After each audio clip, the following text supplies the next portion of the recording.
What the hell? What the?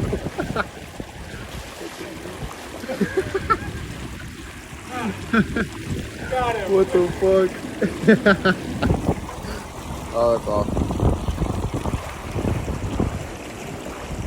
Out here at the start of Dry Creek catching some common carp. We just had some rainfall, so the water's up a little bit, flowing. All these carp are trapped in here. Not really trapped, but they're in this little pool of water. I'll keep you updated if we find anything else.